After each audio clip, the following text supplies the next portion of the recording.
प्रतिबोधितां भगवता नारायणेन स्वयं व्यासेन ग्रथितां पुराणमुनिना मध्ये महाभारतम् अद्वैतामृतवर्षिणीं भगवती अष्टादशाध्यायिनी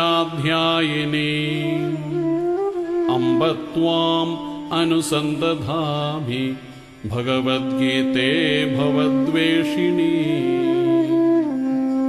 नमोऽस्तु ते व्यासविशालबुद्धे पुल्लारविन्दायतपत्रनेत्र येन त्वया भारततैलपूर्णः प्रज्वालितो ज्ञानमयः प्रदीपः प्रपन्नपारिजाताय स्तोत्रवेत्रैकपाणये ज्ञानमुद्राय कृष्णाय गीतामृतदुहे नमः।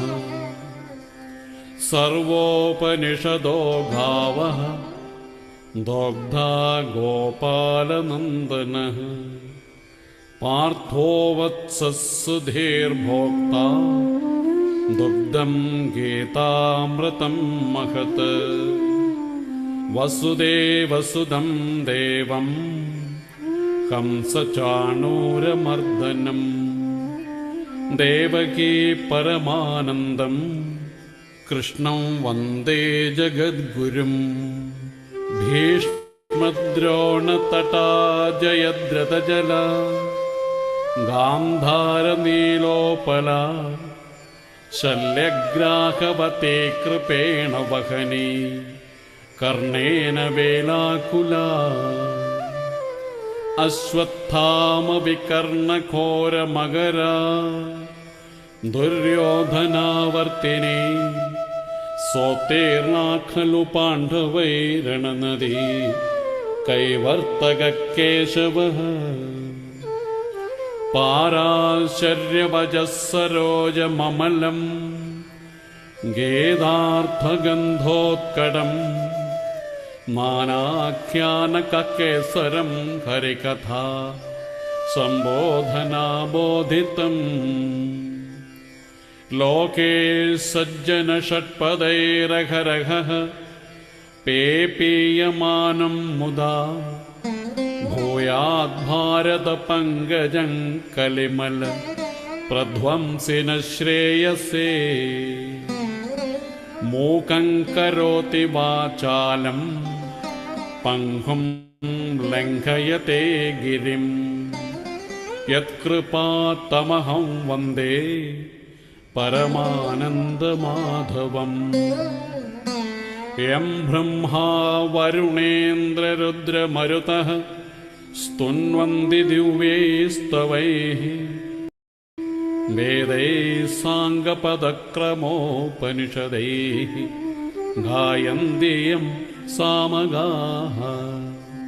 ध्यानावस्थिततद्गतेन मनसा पश्यन्ति यं योगिनः यस्यां तन्न विदुःसुरासुरगणाः देवाय तस्मै नमः।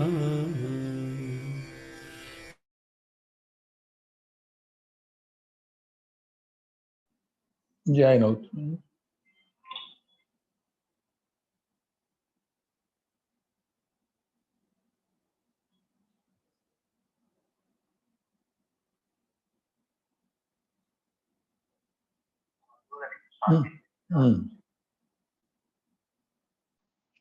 ఓకే, బొమ్మ రాలేదు.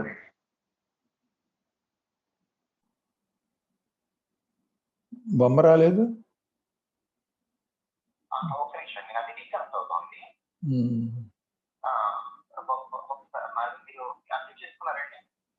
అన్మ్యూట్ చేయనా? అన్మ్యూట్ చేశాను. వచ్చాను, వచ్చింది.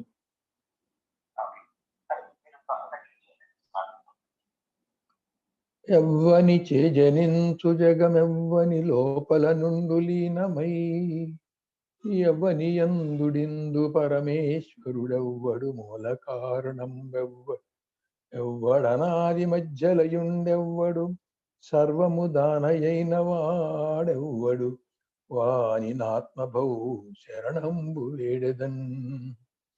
వ్యాసాయ విష్ణు రూపాయ వ్యాస రూపాయ విష్ణవే నమో వై బ్రహ్మనిధయే వాసిష్ఠాయ నమో నమః. నమామి నారాయణ పాద పంకజం కరోమి నారాయణ పూజనం సదా. వదామి నారాయణ నామ నిర్మలం స్వరామి నారాయణ తత్వమవ్యయం.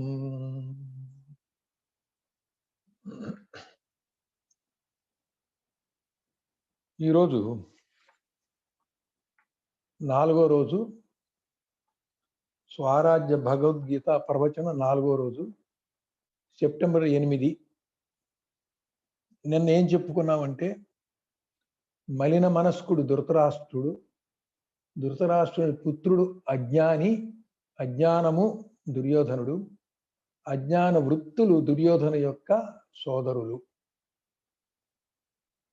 అతనికి ఉన్నటువంటి రాజ్యం మనోరాజ్యం. అది అవిద్య వల్ల ప్రమాదాలు ఉపద్రవాలతో ఉన్నటువంటి రాజ్యం. ఆ రాజ్యాధిపతి మలిన జీవుడు అయినటువంటి ధృతరాష్ట్రుడు. జ్ఞానపరంగా చూస్తే అతను అజ్ఞానాంధకారుడు కాబట్టి అతను అంధుడు. అయినా భారతంలో వేరే ఒక ఆశ్వాసంలో ధృతరాష్ట్రుడికి ప్రజ్ఞాచక్షు ఉన్నది అని చెప్తున్నారు. ప్రజ్ఞాచక్షు అంటే ముముక్షత్వం ఉన్నదన్నమాట. ముముక్షత్వం ఉంది కానీ అజ్ఞాన వృత్తుల నుంచి బయటపడలేకపోతున్నాడు. ఆయన సంజయుడి దగ్గర, విదురుడి దగ్గర నీతి వాక్యాలు, ఆధ్యాత్మిక పురుషార్థాల్లో అర్ధకామాలని ధర్మయుతంగా నెరవేర్చేది చెప్పారు. సనత్సుజాతుని కూడా పిలిపిస్తే ఆయన చేత కూడా ధృతరాష్ట్రుడు బోధ విన్నాడు. కాబట్టి ఆయన ప్రజ్ఞాచక్షుడు, ముముక్షు అవటం చేత వీటిని కూడా అతను అంగీకరించాడు, ఆహ్వానించాడు. కానీ అతని యొక్క బలహీనత వల్ల అతను ఆ ప్రబోధ వినకుండా మళ్ళీ తన యొక్క అజ్ఞాన వృత్తుల చేత లోబడిపోయాడు. దుర్యోధనుడు అనేటువంటి ఒక అజ్ఞానము, దుర్యోధన యొక్క సోదరులు అనేటువంటి అజ్ఞాన అవిద్య వృత్తులు, ఇవన్నీ కూడా ఈ మలిన జీవుడైనటువంటి ధృతరాష్ట్రుడిని వదిలిపెట్టలేదు. కాబట్టి ఆ వృత్తులకి లోబడి, ఆ అజ్ఞానానికి లోబడి దుర్యోధనుడు మాట వినటం జరిగింది. ఈయన 100 అశ్వమేధ యాగాలు కూడా చేశాడు. దాని యొక్క ఫలితంగా అతనికి సంజయుడి ద్వారా ఈ భగవద్గీత వినేటువంటి భాగ్యం, అదృష్టం కలిగింది. అలాగే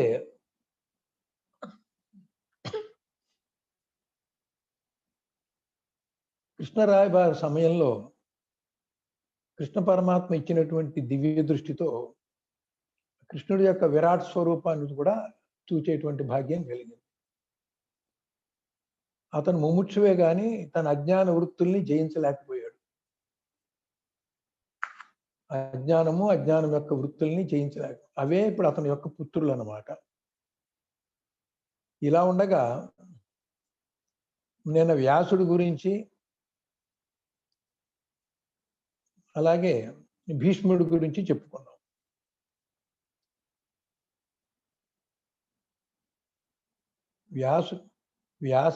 వేదవ్యాసులు, భీష్ముడు ఇద్దరు కూడా మహాకారణ స్వరూపులు అని తెలియచున్నది. వీళ్ళిద్దరు ఎలా మహాకారణ స్వరూపులు అయ్యారో చూద్దాం. వ్యాసుడికి భీష్ముడికి ఒక విషయంలో తేడా ఉన్న ఇద్దరు మహాకారణ స్వరూపులే. అసలు వ్యాసుడు ఎవరు? సత్యవతి అనేటువంటి ఒక స్త్రీని పరాశరుడు అనేటువంటి వాడు మోహించడం ద్వారా సత్యవతికి పుట్టినటువంటి వాడు ఈ వ్యాసుడు. పరాశరుడు సత్యవతి యొక్క సంతానమే ఈ వ్యాసుడు. సత్యవతి అనేటువంటి పదంలో సత్యం ఉంది, పరాశరుడు అనే దానిలో పరం ఉంది. ఆ పరము సత్యము కలవటం వల్ల వ్యాసుడు పుట్టాడు. వ్యాసుడు యొక్క ఆవశ్యకత ఎప్పుడు వచ్చింది? భీష్ముడు నేను వివాహం చేసుకోను, నాకు రాజ్యం వద్దని భీష్మ ప్రతిజ్ఞ చేశాడు. చేసినప్పుడు చిత్రాంగదుడు, విచిత్రగీరుడు అనేటువంటి సత్యవతి సంతానానికి రాజ్యాన్ని అప్పగించాలనే ప్రయత్నం జరిగింది. విచిత్ర వీరుడు కొన్ని గుప్త రోగాల వల్ల మరణించాడు. చిత్రాంగదుడు ఒక్కడే మిగిలాడు. అప్పుడు అతనికి 2 భార్యలు కావాలన్నాడు. అంబిక, అంబాలిక ఇద్దరిని తీసుకొచ్చి వివాహం చేశాడు. అంబ సంగతి ప్రస్తుతాన్ని పక్కన పెడదాం. దాని సంగతి కూడా ఒక చోట వేరే ఇందులో వస్తుంది. 2 భార్యలతో చిత్రాంగదుడు సంసారం చేస్తూ ఉండగా ఒక యుద్ధంలో మరణించాడు. అక్కడికి ఈ కౌరవులు, పాండవులు లేరు. భీష్ముడు తన ప్రతిజ్ఞని భంగం చేసుకొని రాజ్య పరిపాలన చేసుకొని ఉండొచ్చు. మరి కురువంశానికి వంశాంకురం కావాలి అన్నప్పుడు ఇప్పుడు ఆ చిత్రాంగదుడు, విచిత్ర వీరుడు కోసమే కదా అతను త్యాగం చేసింది. వాళ్ళే చనిపోయాక సత్యవతి కూడా తల్లి ప్రార్థించినప్పుడు నీ ప్రతిజ్ఞకి కాలం చెల్లింది, నేను అనుకున్న దానికోసం చెప్పాను, మీరు ప్రతిజ్ఞ చేసే బాగుంది, ఇప్పుడు దాని అవసరం లేదు, నా 2 పుత్రులు మరణించారు కాబట్టి నువ్వే దేవర న్యాయంతో అంబికకి, అంబాలికకి గర్భాన్ని తీసుకురమ్మని చెప్పాను. నేను భీష్మ ప్రతిజ్ఞ నేను వినను అన్నాడు. అయినా కురు సామ్రాజ్యాన్ని కాపాడుతానని అతని ప్రతిజ్ఞలో భాగం. కురు సామ్రాజ్యం అంటే ఏంటి? కురు అంటే కర్మ. కర్మ అంటే అన్నమయ కోశంతో జరిపేటువంటి కర్మ. ఆ కర్మనే నేను కాపాడుతాను అన్నాడు. భీష్ముడు ఎలా మహాకారణం అయ్యాడు అంటే, అతనే కనుక ఉంటే సత్సంతానం పుట్టేవాళ్ళు, ఆ కౌరవ సామ్రాజ్యం చక్కగా జరిగిపోయేది. అతను తప్పుకోవడం వల్ల వేదవ్యాసుని పిలిచాడు. వేదవ్యాసుడు చేసి చేయనివాడుగా దేవర న్యాయం అంటే లేని ఎరుకతో తన బాధ్యతని తల్లి సత్యవతి ఆజ్ఞాపించింది కదా అని వ్యవహరించాడు. ఆ వ్యవహరించటంలో అక్కడ దాసి ఉన్నదా, రాణి ఉందా, ఏ రాణి ఉంది అనేది కూడా చూడాలి. మొదట్లో వీళ్ళకి ఇష్టం లేక దాసిని పంపించినప్పుడు ఆమె ద్వారా విదురుడు పుట్టాడు. మళ్ళీ వ్యాసుల వారిని బతిమాలుకున్నారు, ఆయన మళ్ళీ కావాల్సి వచ్చింది, ఇక్కడ ఏదో పొరపాటు జరిగింది. ఒక రాణితో వెళ్ళేసరికి పెద్దవాడు ధృతరాష్ట్రుడు అంధుడు పుట్టాడు. అంధుడికి రాజ్యాధికారం లేదు అని మళ్ళీ పిలిచాడు. మూడోసారి వచ్చినప్పుడు పాండురాజు పుట్టాడు. తను మళ్ళీ వెళ్ళి తపస్సు చేసుకున్నాడు. ఈ సంగత్వంలో అతను శృంగార వాంఛ కానీ, కనీసం దేవర న్యాయం అంటే లేనెరుకగా చేసేటువంటి పని. ఎరుకతో చేసిన పని కాదు, ఆస్వాదిస్తూ చేసిన పని కాదు. ఏదైనా ధృతరాష్ట్రుడు పాండురాజు ద్వారా కౌరవులు, పాండవులు వచ్చి ఈ యుద్ధం అంతా జరగడానికి వ్యాసుల వారు కారణమే. ఆ దేవర న్యాయం ద్వారా లేనెరుకతో చేసినా కూడా ఆయన కారణమే. భీష్ముడేమో తాను చేసిన ప్రతిజ్ఞ వల్ల ఈ గుడ్డివాళ్ళు, పాండురోగం వాళ్ళు పుట్టకుండా అతను ఒక సత్సంతానాన్ని పుట్టించుండేవాడు. అలా కాకుండా ఈ రకంగా జరగటం ఒక విధి. ఏదేమైనా భీష్ముడు కూడా తన వ్యక్తిగత ప్రతిజ్ఞకి కట్టుబడి లోబడి ఈ కౌరవులు, పాండవులు ఈ రకంగా రావటానికి కారణమయ్యారు. కాబట్టి ఇద్దరు, ఒకళ్ళు ఎరుకతో కారణమయ్యారు, ఒకళ్ళేమో లేని ఎరుకతో కారణమయ్యారు. ఎరుకతో కారణమైన వాడేమో భీష్ముడు, లేని ఎరుకతో కారణమైన వాడు వేదవ్యాసుడు. ఇక్కడ చూడండి, వేదమూర్తి శ్వాస చిదాభాసుల మిశ్రత్వ మహాకారణము వేదవ్యాసుడని గుర్తింపవచ్చును. శ్వాస చిదాభాసులు అంటే ఏంటి? అజ్ఞానం లేదు, శ్వాసేమో కేవల కుంభకం, చిదాభాసుడు అంటే యథార్థ నేను, శుద్ధంతఃకరణ ప్రతిబింబ నేను. కాబట్టి ఇక్కడ ఎరుక అనేది లేదు, లేని నేనిది. లేని నేను ద్వారా కేవల కుంభక యోగంలో లేనెరుకతో తల్లి ఆజ్ఞని పాటించిన వాడు ఏదేమైనా కానీ దానివల్ల కౌరవులు పాండవులు రావడం జరిగింది. ఈ పాండవులేమో సత్వగుణ వృత్తి రూపులు, ఈ కౌరవులంతా కూడా అవిద్యా వృత్తి రూపులు. ఇక్కడ ఒక జ్ఞానం అనేది వ్యక్తిగతంగా మనలో జరుగుతోంది. ఒక అజ్ఞాని మానవుడు ధృతరాష్ట్రుడు. మన మీద అప్లై చేసుకుందాం పిండాండంలో. మలిన మనస్సుగా ఉన్నటువంటి వాడు ధృతరాష్ట్రుడు, అతనుకున్న అజ్ఞానం దుర్యోధనుడు. ఆ అజ్ఞానంలో ఉన్నటువంటి అవిద్యా వృత్తులన్నీ ఆ దుర్యోధనుడి యొక్క సోదరుడు. ఇప్పుడు సాధన చెయ్యాలి. ఈ మలిన మనస్కుడైనటువంటి ధృతరాష్ట్రుడికి ప్రజ్ఞాచక్షుడు అనే పేరు ఉంది, అంటే ముముక్షత్వం ఉంది. కాబట్టి ఈ జీవుడికి కూడా ఈ మలిన మనస్సు ఉన్నటువంటి నేను, నాకు కూడా ముముక్షత్వం వచ్చింది. ముముక్షత్వం వస్తే నేనేం చేయాలి?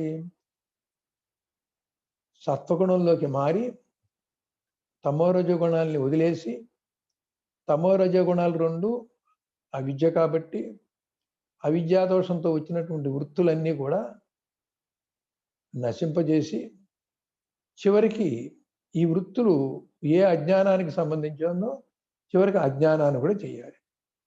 ఇక్కడ భారత యుద్ధంలో కూడా ముందు 99 మంది సోదరులు పోయాక అవిద్యా వృత్తులు పోయినాయి.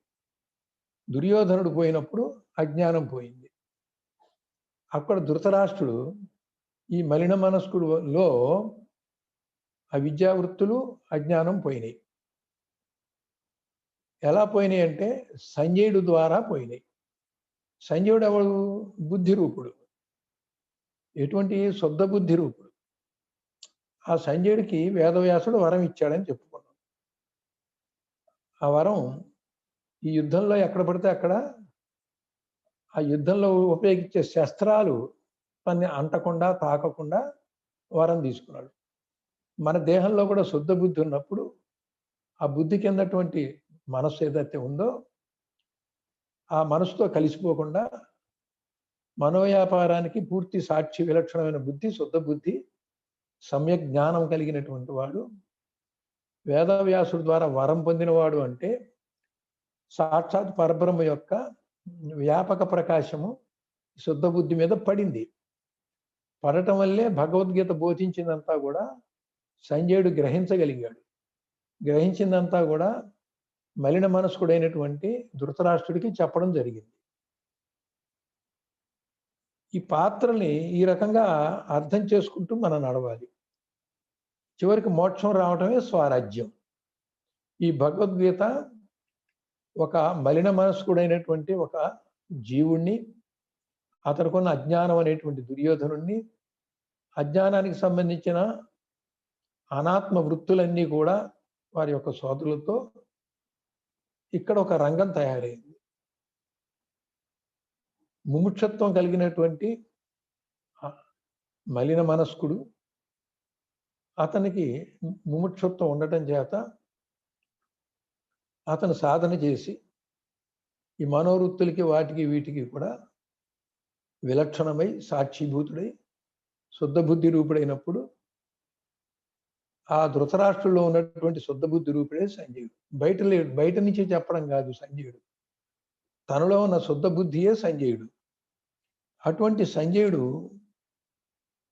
తనే స్వయంగా చెప్పాడా? కృష్ణ పరమాత్మ చెప్పున్నది విని చెప్పాడు, చూసి చెప్పాడు. యుద్ధ వాతావరణంలో తిరుగుతూ పరిశీలించి చెప్పాడు. అందరి మనస్సుల్లో కూడా ఏముందో కూడా తెలుసుకునేటువంటి సమ్యక్ జ్ఞానంతో చెప్పాడు. దీనన్నిటికీ కారణం వరం. ఆ వరం అంటే ఏంటంటే ఆ జ్ఞాని యొక్క ప్రకాశం శుద్ధ బుద్ధి మీద పడింది.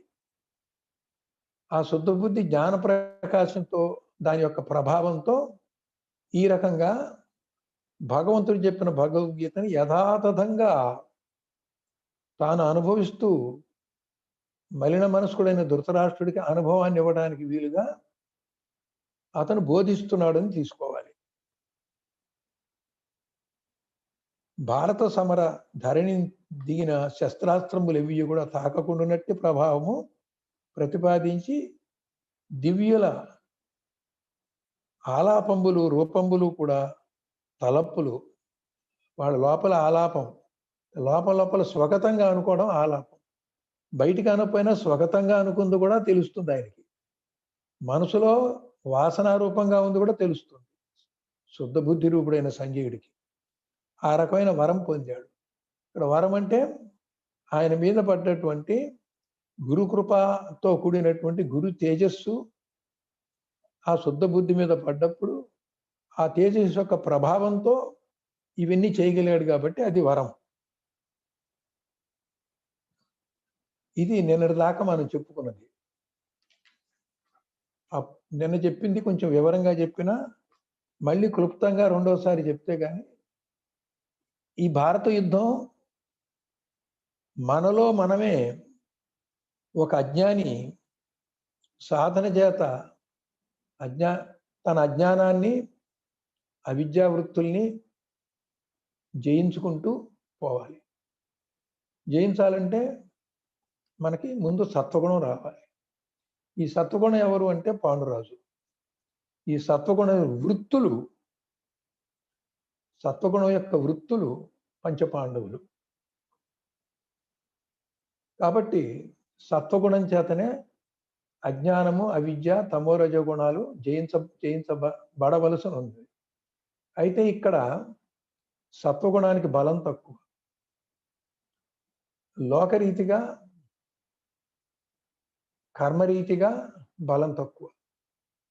రజోగుణం వాడు 4 దెబ్బలేస్తే సత్వగుణం వాడు ఓర్పు సహనము త్యాగము అంటూ కూర్చుంటాడు.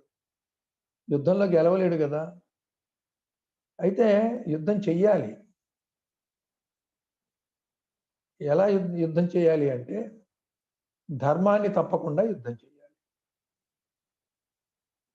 ధర్మాన్ని తప్పకుండా యుద్ధం చేస్తే వీడు చట్ట వ్యతిరేకంగానేమో కౌరవ సైన్యం యుద్ధం చేస్తుంది, పాండవులేమో చట్ట ప్రకారం న్యాయం ప్రకారం ధర్మం ప్రకారం చేస్తుంది. ధర్మ విరుద్ధంగా చేసేటువంటి యుద్ధం అజ్ఞానులది, ధర్మంగా చేసేటువంటి యుద్ధము జ్ఞానిది, సత్వగుణంగా ఉండేవాడిది. ముముక్షు, ఇద్దరు ముముక్షులే. అక్కడ ధృతరాష్ట్రుడు ముముక్షువే, ఇక్కడ పాండవులు కూడా ముముక్షువులే. అయితే ఏంటంటే వీళ్ళు ధర్మ మార్గంలో మోక్షం పొందాలనుకుంటున్నారు, వాళ్ళేమో అధర్మ మార్గంలో మోక్షం కాదు కానీ జయించాలనుకుంటున్నారు. యుద్ధంలోకి ధృతరాష్ట్రుడు రాలేదు, ధృతరాష్ట్రుడు దూరంగా ఉన్నాడు. యుద్ధంలోకి అజ్ఞానము అజ్ఞాన వృత్తులు మాత్రమే వచ్చాయి. అజ్ఞాన వృత్తులే నశిస్తాయి కానీ జీవుడు పరమాత్మే కాబట్టి జీవుడు ధృతరాష్ట్రుడు అనేటువంటి జీవుడు యుద్ధానికి రాలేదు. తన యొక్క అజ్ఞానము తన యొక్క అవిద్యా వృత్తులు నశించగానే ధృతరాష్ట్రుడు వాటి నుంచి విడుదల పొందాడు. అతను చనిపోయాడని చెప్పట్లా. తర్వాత అతను వానప్రస్థాశ్రమకి వెళ్ళి ఇంకా పూర్తిగా అజ్ఞానం పోకపోయేసరికి చివరికి అతను అడవిలో కార్చిచ్చు వస్తే ఆ దావాగ్నిలో పడి చనిపోయాడు. మరి అక్కడికే అతనితో పాటు వానప్రస్థానికి వెళ్ళినటువంటి సంజయుడు విదురుడు ఆ టైంకి అక్కడ లేకుండా వేరే చోట ఉండి యోగంలో కేవలం కుంభక యోగంలో ఉండి స్వయంగా వాళ్ళ ఇచ్ఛతో ప్రాణాన్ని ఉత్క్రమింపజేసి వాళ్ళు ముక్తులయ్యారు. సంజయుడు విదురుడు ముక్తులయ్యారు. ధృతరాష్ట్రుడేమో దావాగ్నిలో మరణించాడు. అయితే వానప్రస్థాశ్రమం దాకా వెళ్ళాడు కానీ పూర్తిగా సన్యాసి కాలేదు, పూర్తిగా జ్ఞాని కాలేదు. సరే, అతని విషయం అక్కడ వదిలేదు. మనకి ఇక్కడ ధృతరాష్ట్రుడు పక్కన పెడితే కౌరవులు పాండవులతోనే ఈ మహాభారత యుద్ధం జరిగింది. అది మనలోనే జరుగుతోంది. మలిన జీవుడకు ధృతరాష్ట్రుడు ప్రశ్న వివరణము ధరతి ఇతి ధర్మ దృంధారణే. ధరతి అంటే ధరించున్నది, ఇతి అంటే కనుక, ధరించినది ఏదో అది ధర్మం. ధరతి లోకానికి ధర్మ అంటే మళ్ళీ లోకములను ధరించున్నది కూడా ధర్మమే. ధ్రియతే వాజ నైరితి ధర్మ. జనులచే సమాజ ధర్మంగా పూనుకొనబడింది ఏదైతే ఉందో అది కూడా ధర్మమే. ధర్మానికి 3 రకాల అర్థాలు ఇచ్చారు. ఈ భూదేవి ఉంది, జ్ఞానుల్ని అజ్ఞానుల్ని దుష్టుల్ని శిష్టుల్ని కూడా మోస్తోంది, భరిస్తోంది. కాబట్టి భూదేవికి అది ధర్మం, దానికి అంతగానే ధరణి అని పేరు. లోకం ఉంది, లోకంలో సూర్యచంద్రులు ఉన్నారు, ఉదయాస్తమానాలు ఉన్నాయి, ఋతువులు ఉన్నాయి. లోకము రక్షించబడుతోంది. దీన్ని లోకమనండి, ప్రకృతి అనండి. ఆ ప్రకృతి యొక్క ధర్మము, లోక ధర్మము లోకాన్ని ఒక పద్ధతిలో నడుపుతోంది. గ్రహాలన్నీ ఒక కక్షలో తిరుగుతూ ఉన్నాయి, వీటి ధర్మం ఇవి పాటిస్తున్నాయి. సూర్యుడు చుట్టూ తిరిగే గ్రహాలు, ఉపగ్రహాలు వాటి వాటి కక్షలో తిరగకపోతే లోకం నశిస్తుంది, వాటి ధర్మం ఇవి పాటిస్తున్నాయి. అలాగే వ్యక్తిగత ధర్మం, సమాజ ధర్మం 2 ఉన్నాయి. వ్యక్తిగత ధర్మం నీవు శుభ్రంగా కరెక్ట్గా ఉండటం. సమాజ ధర్మం అంటే సమాజానికి ఉన్న ధర్మాన్ని మనం కాపాడాలి. ఈ రెండిట్లో ఏది గొప్పది? 2 గొప్పవే. అయితే వ్యక్తిగత ధర్మానికి సమాజ ధర్మానికి ఒక సంఘర్షణ వచ్చింది. అప్పుడు వ్యక్తిగత ధర్మంతో సమాజాన్ని పాడు చేస్తావా, సమాజ ధర్మం కోసం వ్యక్తిగత ధర్మాన్ని పక్కన పెడతావా?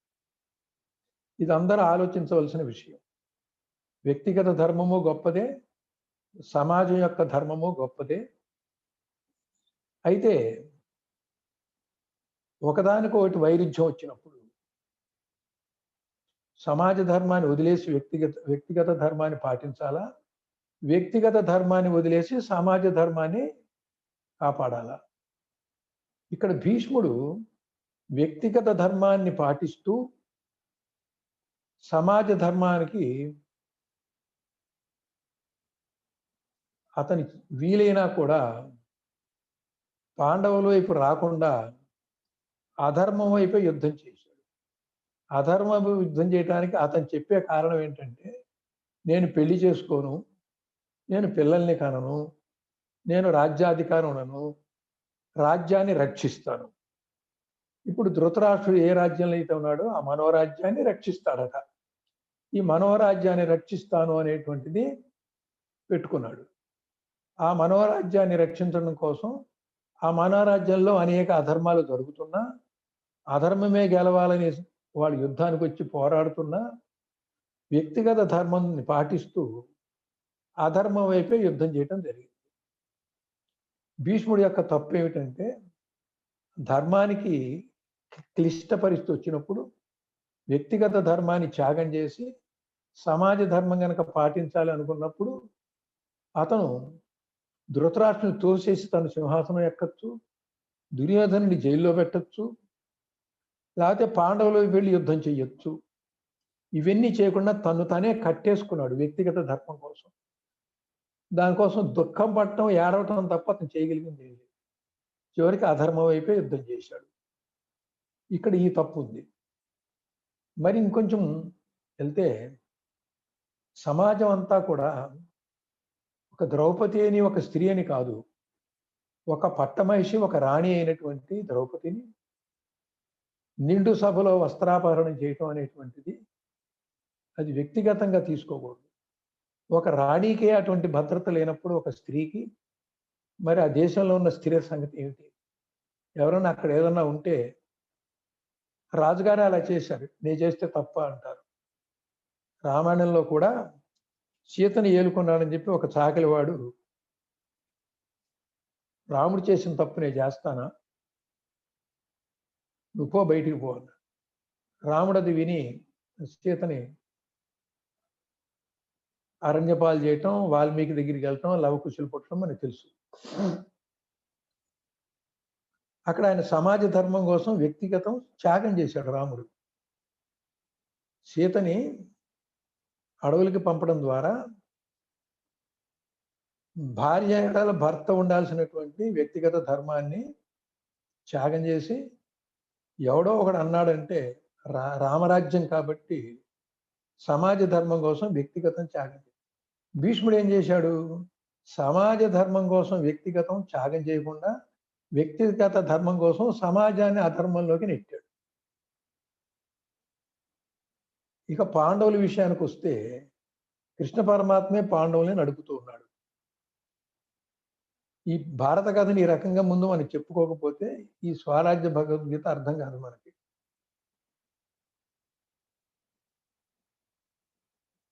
పరమాత్మ యొక్క సహాయం ఇందాని చెప్పినట్టుగా సత్వగుణం ఉన్న వాళ్ళు లోకంలో ప్రపంచంలో ఓడిపోతారు కాబట్టి రజోగుణానికి ఉన్నంత బలం సత్వగుణానికి లేదు. అయినా సత్వగుణం పాటించాల్సిందే, ఎటువంటి పరిస్థితుల్లో కూడా పాటించాలి. లోకంలో ఓడిపోయిన మోక్ష సామ్రాజ్యానికి గెలుస్తాం. లోకంలో జరిగే యుద్ధంలో ఓడిపోయిన మోక్ష సామ్రాజ్యం మాత్రం పొందుతాం.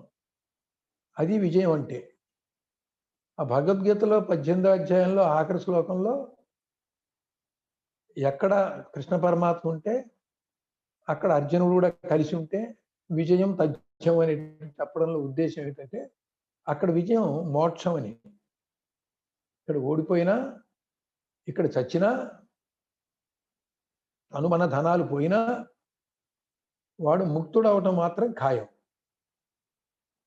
కాబట్టి భారత యుద్ధం అంతా కూడా అజ్ఞానం నుంచి జ్ఞానానికి, జ్ఞానం నుంచి పరమపదానికి తీసుకెళ్లేటువంటి కథ రహస్యంగా అంతరార్థంగా దీంట్లో ఉంది. ఈ వ్యక్తిగత సామాజిక ధర్మం విషయానికి వస్తే భీష్ముడు ఏం చేస్తున్నాడు?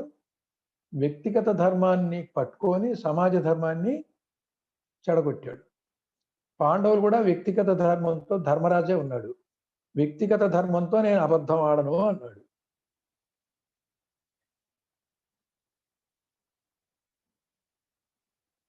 ద్రోణుడిని చంపాలి అంటే ఎవరు చెప్పినా నమ్మడు.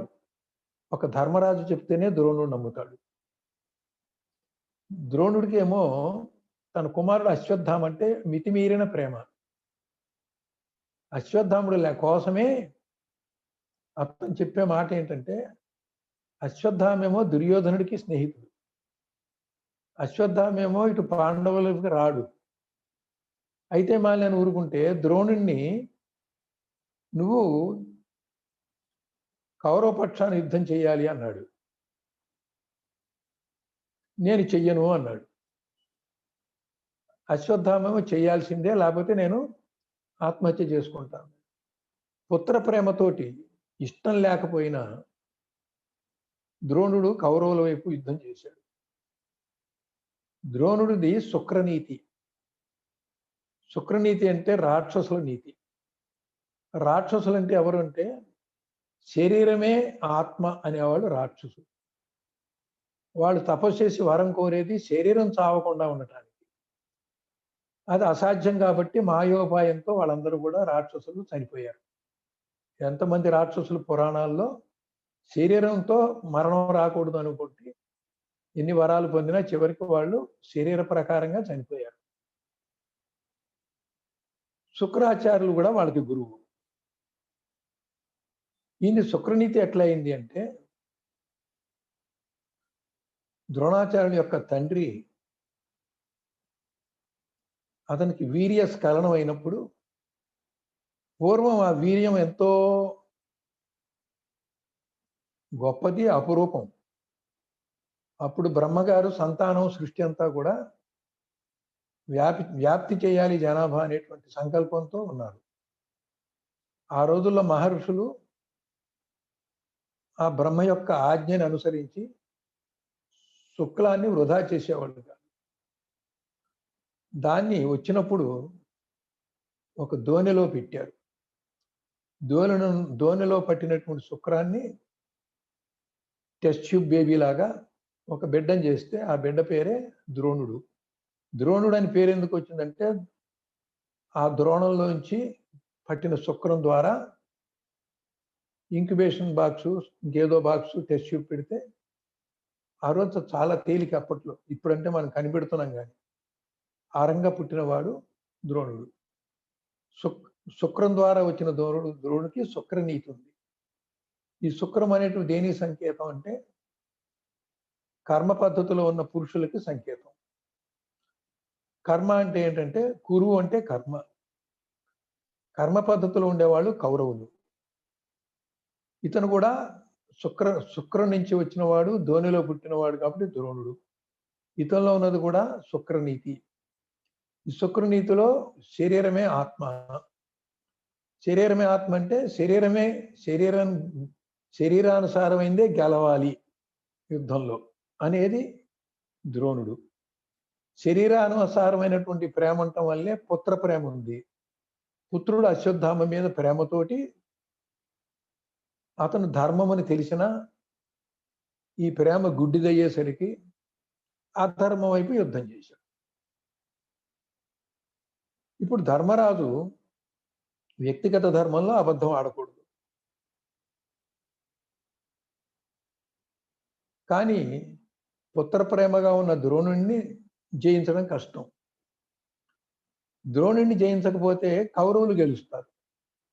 కౌరవులు గెలిస్తే అధర్మమే వ్యాప్తి చెందుతుంది ప్రపంచం అంతా, సమాజం అంతా. అది సమాజంలో అధర్మం ఉండకూడదనే కదా యుద్ధం. ద్రోణుడిని చంపకపోతే అధర్మమే గెలుస్తుంది. ద్రోణుడిని చంపాల్సిందే. అప్పుడు కృష్ణ పరమాత్మ ఏం చేశాడు? అధర్మాన్ని శిక్షిస్తూ ధర్మాన్ని రక్షించడానికే, ధర్మాన్ని కాపాడటానికే అతని అవతార యొక్క ప్రణాళిక. అవతారుడు ఏ ప్రణాళికతో వచ్చాడో ఆ ప్రణాళిక చేయటం అతనికి బాధ్యత. ఆ విష్ణువు అనేక అవతారాలు ఎత్తినప్పుడు విష్ణుమాయ అనేటువంటిది ఒకటి ఉంటుంది. దాంతో అతను మోసం కూడా చేస్తాడు. మోహిని రూపంలో వచ్చి అమృతాన్ని దేవతలకు ఇచ్చి రాక్షసులు లేకుండా చేశాడు. మోసమే. విష్ణువుకి ఆ హక్కు ఉంది. ధర్మ సంస్థాపనార్థాయ సంభవామి యుగే యుగ అన్నందువల్ల ఆ ధర్మం యొక్క సంస్థాపితం చేయడానికి మాయా మోసం కూడా చేస్తాడు. అతనికి ఆ హక్కు బాధ్యత ఉంది. అతనికి తప్పు లేదు. ఆ తప్పు లేనటువంటి కృష్ణుడు ధర్మరాజుని అబద్ధం ఆడమని ప్రోత్సహించాడు. ధర్మరాజు ఒప్పుకోకపోయినా సమాజంలో అధర్మం రాకుండా ఉండటానికి, సమాజంలో ధర్మం ప్రతిష్టాపన చేయాలంటే వ్యక్తిగత ధర్మాన్ని త్యాగం చెయ్యాలి. ఆ కృష్ణ పరమాత్మ వీళ్ళందరికీ మార్గదర్శకుడు, మోక్ష మార్గాన్ని చూపించేవాడు. పాండవులు సత్వగుణంలో ఉన్నారు. సత్వాత సంజాయితే జ్ఞానం అన్నారు. సత్వగుణం ఉన్న వాళ్ళకే జ్ఞానం అనేది సాధ్యం. వాళ్ళ లక్ష్యం కూడా మోక్షమే. మోక్షం కోసం అని చెప్పి పరమాత్మ యొక్క గైడెన్స్ తీసుకుంటున్నారు. ఇంకా గురువుకి తనుమాన ధనాలు అప్పచెప్పేశారు. గురువుగారు అబద్ధం ఆడమంటే నీ మనసు గురువుకి ఇచ్చేసావు కాబట్టి నువ్వు అబద్ధం ఆడినట్టు కాదు. నీ మనసుని గురువుగారు ఆయన ఇష్టం వచ్చినట్టు చేసుకుంటాడు. కృష్ణ పరమాత్మకి ధర్మరాజు యొక్క మనసు అప్పచెప్పేశాడు, అర్పణ చేశాడు. ఆ మనసు ధర్మరాజుది కాదు. ధర్మరాజు కాని మనసుతోటి అబద్ధం ఆడాడు. అబద్ధం ఆడే హక్కు మాయాస్వరూపుడైనటువంటి విష్ణువుకి ధర్మ సంస్థాపనకి, అధర్మాన్ని శిక్షించడానికి ఏదో ఒక ఉపాయంతో చేయటం అతనికి మామూలే. అందువల్ల కృష్ణ పరమాత్మకి తప్పు ఒప్పు, ధర్మం అధర్మం లేదు. ఒకటే లక్ష్యం, అసురుడు పోవాలి, దేవతలకు సహాయం చేయాలి, ధర్మాన్ని రక్షించాలి, అధర్మాన్ని రానికుండా చూడాలి. ఈ లోకం మొత్తం కూడా ఇది లోక కళ్యాణం అనేటువంటి ఒక పెద్ద బాధ్యత. ఆ పెద్ద బాధ్యతలో చిన్న చిన్న తప్పొప్పులు ఆయనకి లేవు. ధర్మరాజేమో మనసు కృష్ణ పరమాత్మకి ఇచ్చేశాడు. ఇక ధర్మరాజు మనసు కాదు. ధర్మరాజు నువ్వు అబద్ధం ఆడు అంటే ఆడేశాడు. అది పరమాత్మ అబద్ధం ఆడినట్టే గాని ధర్మరాజు ఆడినట్టు కాదు. ఒకవేళ ధర్మరాజే ఆడాడు అనుకున్నా సమాజ ధర్మాన్ని నిలబెట్టడానికి వ్యక్తిగత ధర్మాన్ని త్యాగం చేశాడు. ఈ రకంగా చూస్తే భారతంలో పాండవుల వైపు జరిగినటువంటి తప్పులన్నీ కూడా ధర్మానికి అధర్మానికి జరిగే యుద్ధంలో అజ్ఞాన వృత్తులు పోగొట్టి జ్ఞానం అనేటువంటిది పెరగాలి అంటే దీనికి అడ్డదారి లేదు. నిజానికి సత్వగుణంతో చేసే సాధన రజోగుణంతో రెచ్చగొట్టబడ్డప్పుడు, బాధించబడ్డప్పుడు తప్పకుండా రజోగుణమే గెలుస్తుంది.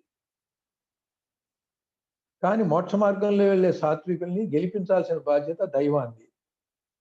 ఆ దైవమే పూనుకొని పాండవుల్ని గెలిపించాడు. కృష్ణ పరమాత్మ లేకపోతే పాండవులు ఓడిపోయేవాళ్లే, ఉండేది కాదు. అసలు వాళ్ళకి మోక్ష మార్గం అజ్ఞాన వృత్తుల జోలికి వెళ్ళకూడదని ఒక నియమం ఉంది కాబట్టి అడవుల పాలయ్యారు, అజ్ఞాతవాసం చేశారు. వాళ్ళకి ఆ నియమం లేకపోతే పంచపాండవులు ఎప్పుడో కూడా కౌరవుల్ని ఎప్పుడో చంపేసేవాళ్ళు.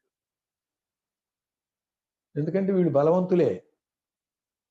ప్రతిసారి కూడా లక్కయిలు తగలబెట్టినా ఏకఛత్రపురం వెళ్ళి అడుగు తిన్నారు కానీ ఏవి చేయలేదు. ఇక్కడ ఇంకొక రహస్యం చెప్పారు ఇందులోనే. పాండురాజు మరణిస్తూ పాండవులకి కృష్ణుడి వైపు చూపించి మీరు ఆయన ఆశ్రయించండి అని చెప్పాడు.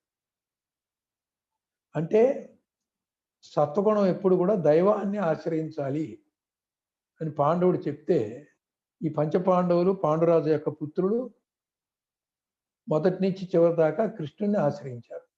అవసరమైనప్పుడల్లా ప్రార్థించినప్పుడల్లా వచ్చి రక్షించారు. ద్రౌపది కూడా వస్త్రాపహరణప్పుడు ఏమీ చేయలేనటువంటి నిస్సహాయ స్థితిలో ఉంది. మరి సత్వగుణానికి పట్టేటువంటి ఇబ్బందులు ఇలాగే ఉంటాయి.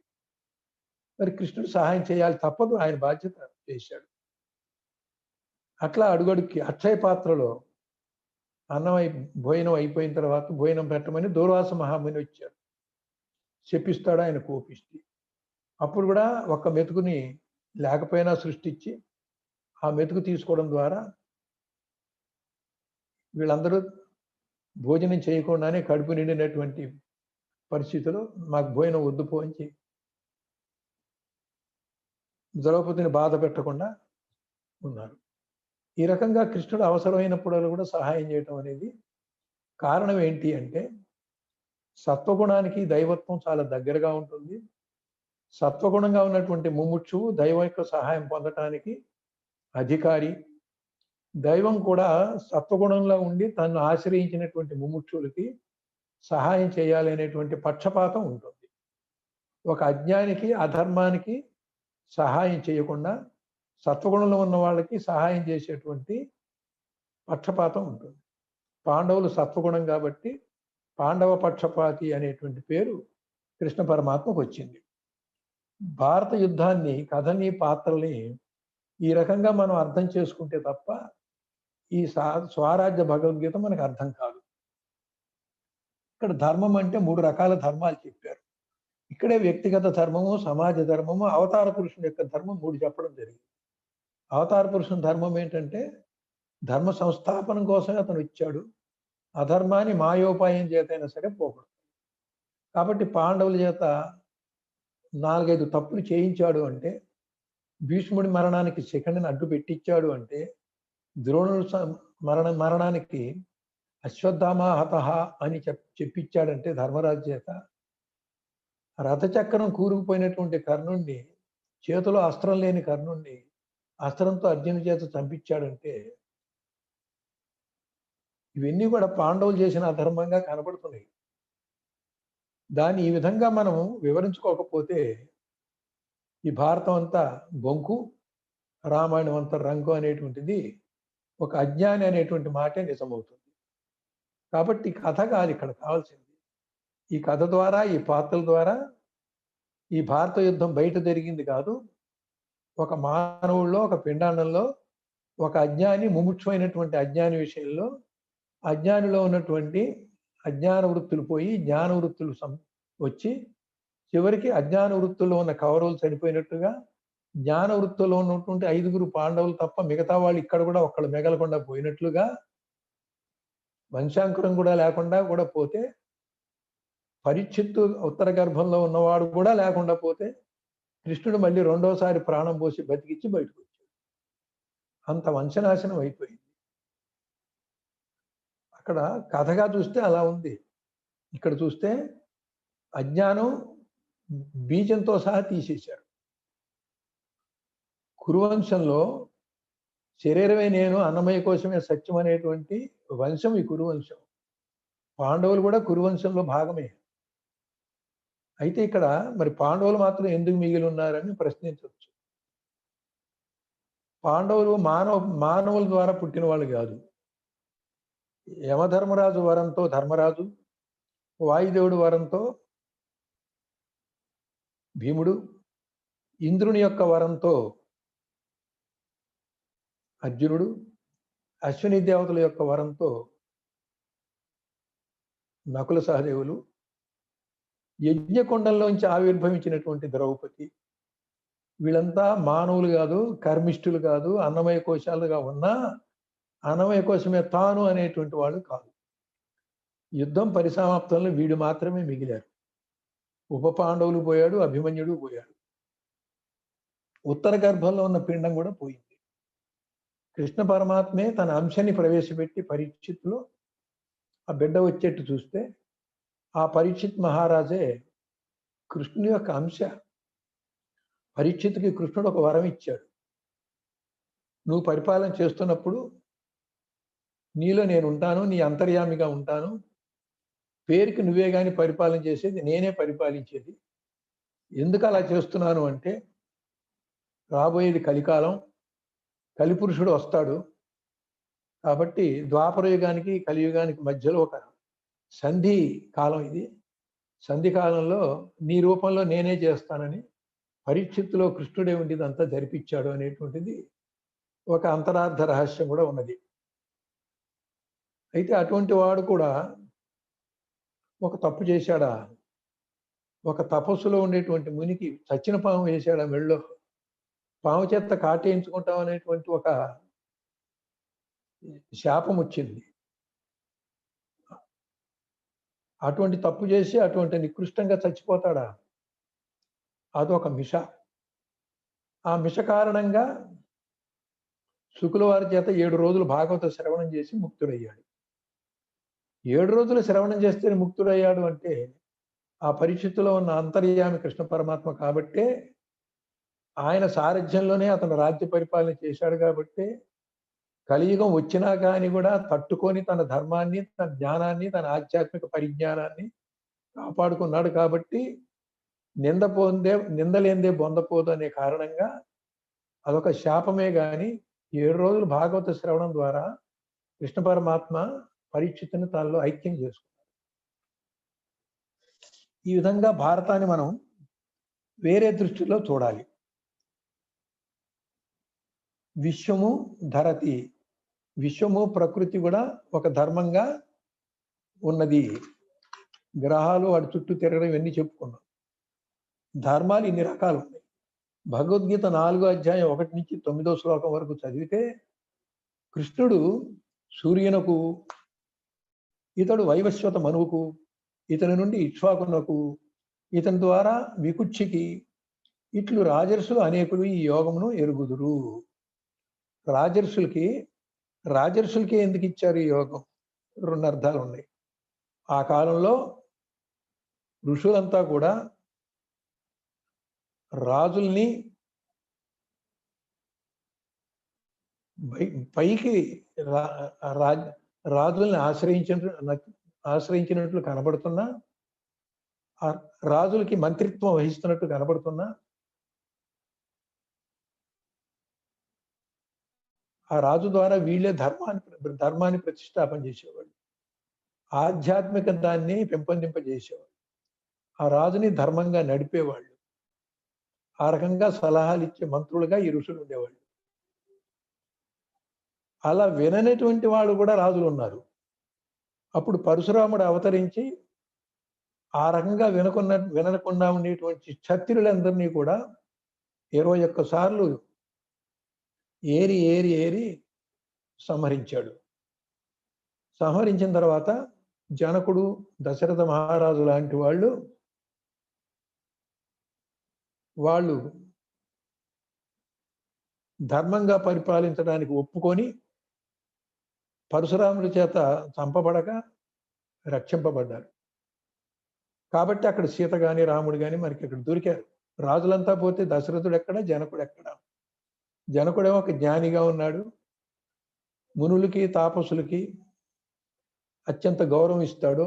అందరిలో కూడా పరబ్రహ్మ స్వరూపాన్ని దర్శించగలిగేటువంటి విదేహముక్తుడు జనకుడు. విదేహ రాజ్యానికి అధిపతి. అన్నమయ కోశం అతని దృష్టిలో లేదు, అందుకని ఆయన విదేహుడు అన్నారు. ఆయన కుమార్తెని వైదేహి అన్నారు. అయితే అర్జునుడు మన దశరథుడు అజ్ఞానియే గాని ఋషుల మార్గాన్ని వినయంతో అంగీకరించాడు కాబట్టి బతికిపోయాడు. అతను బతకటం కూడా లోకధర్మం. ఎందుకంటే రాముడిగా అవతరించడానికి అక్కడే అవకాశం ఉంది కాబట్టి వాళ్ళు నిలబడాలి కదా, ఆ రకంగా నిలబడ్డారు. ఆ రాజర్షులు అంటే రెండో అర్థం. రజోగుణంలో ఉన్నవాళ్ళు రాజర్షులు, శుద్ధ సత్వగుణంలో ఉన్నవాళ్ళు బ్రహ్మర్షులు. విశ్వామిత్రుడు రాజర్షి, వశిష్ఠుడు బ్రహ్మర్షి.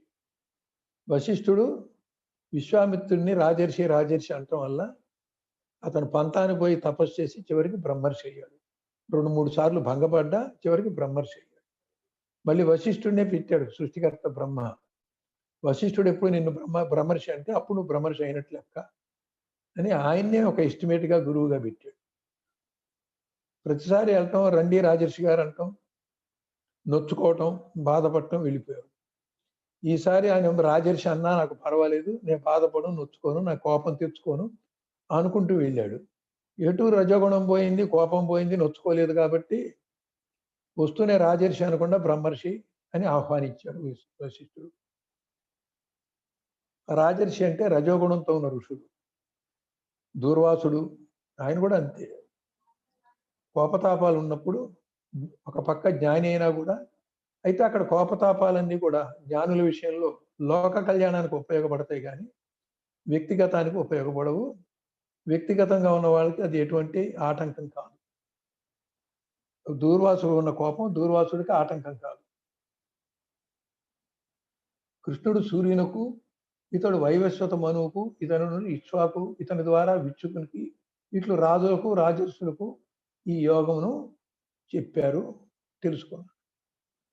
అక్కడ ఆధ్యాత్మికాన్ని కూడా ఒక రాజే కాపాడి ప్రజలకి పంచిపెట్టేటువంటి కాలం అది. ఇలా చాలా కాలం గతించింది. అది గురు పరంపరగా ఈ జ్ఞానం అనేది మనకు అందాలి. మధ్యలో గ్యాప్ వచ్చింది, ఒక చోట అంతరించిపోయింది. ఒక వంశంలో పుత్రులు లేకపోతే ఆ వంశం అక్కడికి ఆగిపోయినట్లుగా ఈ జ్ఞానపుత్రులు ఎవరైతే ఆ స్థాయికి రాక ఆ పరంపర కానీ ఏదో కారణంతో ఆగిపోతే అక్కడ కృష్ణుడు సూర్యుడికి చెప్పినటువంటి ఈ ముక్తి మార్గంగా ఉన్నటువంటి బోధ పరంపరగా వచ్చేసరికి కొంతకాలానికి మరుగున పడింది, అంతరించింది. యథాతథంగా ఉన్నది కాస్త కొంచెం కల్తీ అయింది, సరి అయినటువంటి బోధ లేకుండా పోయింది. అలా పోయినప్పుడు ఎప్పుడెప్పుడు అలా పోతుందో కొంతమంది యోగులు, ప్రవక్తలు కారణ జన్మలుగా వచ్చి దాన్ని మళ్ళీ లైన్లో గాడిలో పెట్టేటువంటి సంప్రదాయం ఉన్నది. అట్లా సరైన ప్రవక్తలు కూడా లేకపోతే ఈ యోగ మార్గం నశించింది. ఈ ధర్మము అనబడు యోగ మార్గము, ధర్మము అనబడే యోగ మార్గము ఎప్పుడు అణిగిపోయి దుష్కృతములు ఎప్పుడు పెరుగునో అప్పుడు నేను ఉద్భవించి యోగ మార్గమును ఉద్ధరింతును అని కృష్ణుడు చెప్పాడు. కృష్ణుడు ఎప్పుడు చెప్పాడు? ధర్మానికి గ్లాని ఏర్పడ్డ, అధర్మానికి గ్లాని, ధర్మానికి గ్లాని ఏర్పడ్డప్పుడు ఆ ధర్మాన్ని తిరిగి ప్రతిష్ఠించడానికి అప్పుడప్పుడు యుగయుగాలు నేను సంభవిస్తూ ఉంటాను అని. సంభవించడం అంటే శరీరం ధరించి వస్తాడని. పుడతాను అంటేనేమో అవిద్య అజ్ఞాన కారణంగా ప్రారంధం అనుభవించడానికి పుట్టేవాళ్ళు. వాళ్ళని సంభవుడు అనరు. వరపుత్రులే సంభవిస్తారు. అవతారులే సంభవిస్తారు. వాళ్ళు అవతరించాలి, శరీరం ధరించాలని భావన చేస్తారు. ఆ భావనే సంభావనగా వాళ్ళు శరీరం ధరించి వస్తారు. ధర్మమనగా యోగమని దృఢీకరణ. చీయతే ఇతి క్షేత్ర. ఇక్కడి నుంచి మనం ఆపుదాం. ఇక్కడ ధర్మం గురించి చెప్పుకొచ్చాం. ఇక్కడ ఈ ధర్మం అనేక ధర్మాలు, వ్యక్తిగత ధర్మాలు. దాంట్లో భాగంగా పాత్రల యొక్క కురుపాండవ యుద్ధం బయటికి జరిగిన యుద్ధం కాకుండా ప్రతి పాత్ర యొక్క బ్యాక్గ్రౌండ్, ధర్మం ఎందుకు జరిగింది అనేది చెప్పాం. ఇక్కడ ధర్మక్షేత్రే కురుక్షేత్రే అని వస్తుంది. దాంట్లో భాగంగా ధర్మం అంటే ఏంటో ఈరోజు చెప్పడం జరిగింది. క్షేత్రం అంటే ఏమిటి, ధర్మక్షేత్రం అంటే ఏంటి, మళ్ళీ కురుక్షేత్రం అంటే ఏంటి, ధర్మక్షేత్రానికి కురుక్షేత్రానికి అర్థంలో ఏం తేడా ఉంది అనే దాన్ని మనం రేపు చెప్పుకుందాం.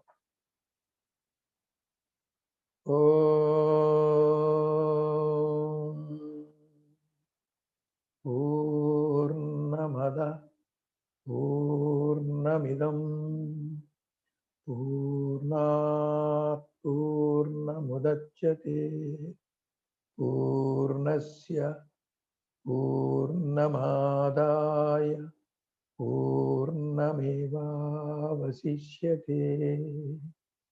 ఓం తత్సత్.